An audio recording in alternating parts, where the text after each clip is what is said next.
கல்வி அமைச்சகத்தின் புதிய உத்தரவுப்படி இனி 5 மற்றும் 8ஆம் வகுப்பில் ஆண்டு இறுதித் தேர்வில் வெற்றி பெற்றால் மட்டுமே அடுத்த வகுப்புக்கு செல்ல முடியும் என அறிவிக்கப்பட்டுள்ளது. தேர்வில் தோல்வியடையும் மாணவர்களுக்கு 2 மாதங்களுக்குள் துணைத் தேர்வு நடத்தப்படும் என்றும், துணைத் தேர்விலும் தோல்வியடைந்தால் அதே வகுப்பில் தொடர வேண்டும் என்றும் ஒன்றிய கல்வி அமைச்சகம் அறிவித்துள்ளது. மாணவர்களின் கற்றல் திறனை அதிகரிப்பதற்காகவே தேர்வு முறையில் மாற்றம் செய்யப்பட்டுள்ளதாக ஒன்றிய கல்வி அமைச்சக செயலாளர் சஞ்சய் குமார் செய்தியாளர்களிடம் தெரிவித்துள்ளார்.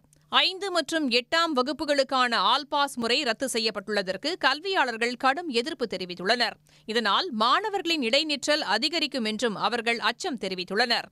பள்ளியை பொறுத்த வரைக்கும் நீங்கள் 5ஆவதுலேயும் 8ஆவதுலேயும் இடைநிற்றல் கொண்டு வந்தீங்க அப்படின்னா, இந்த குழந்தைங்க 5ஆவதுலேயே எனக்கு பள்ளி கல்வி வரலை அப்படின்னு சொல்லிட்டு படிப்பே வரலை அப்படின்னு பள்ளியை விட்டுருவாங்க. ஏன்னா இந்தியா ஒரு பெரிய divorce country and different locations. இப்போ நீங்கள் தமிழ்நாடே எடுத்துட்டிங்கன்னா நமக்கு ஜவாது ஸ்கூல்ஸ் கொல்லிமலையிலையும் படிக்கிறாங்க, சாதாரண கிராமத்துலேயும் படிக்கிறாங்க, நகரத்துலேயும் படிக்கிறாங்க. எல்லாரையும் நாங்கள் எப்படி தமிழக அரசு எத்தனையோ முயற்சிகள் எடுத்து காலேஜ் சிற்றுண்டி திட்டம், குழந்தைங்களுக்கு என்னென்ன வேணும், பைசைக்கிள் எல்லாமே கொடுத்து குழந்தைங்களை கல்விக்கு கொண்டு வருவதற்கான முயற்சிகள் மற்ற மாநிலங்களை விட நம்ம முன்னோடியாக இருக்கோம். 8ஆம் வகுப்பு வரை, அதாவது 14 வயதுக்கு உட்பட்ட குழந்தைகளுக்கு தேர்வு நடத்தி ரிப்போர்ட் கார்டோ அல்லது தேர்வினுடைய முடிவுகளையோ அறிவித்தால் எத்தகைய மன உளைச்சலை ஏற்படுத்துது அப்படின்றதுக்கு இந்தியாவில் பல ஆய்வுகள் நடந்து அந்த ஆய்வுகளுடைய அறிக்கையை பெற்று, அதே போல் உலகளாவிய நிலையில் தேர்வு இல்லாமல் அந்த குழந்தைகளை நடத்தினா அந்த குழந்தைங்க எப்படி மகிழ்ச்சியாக இருக்கிறாங்க என்பதை பற்றிய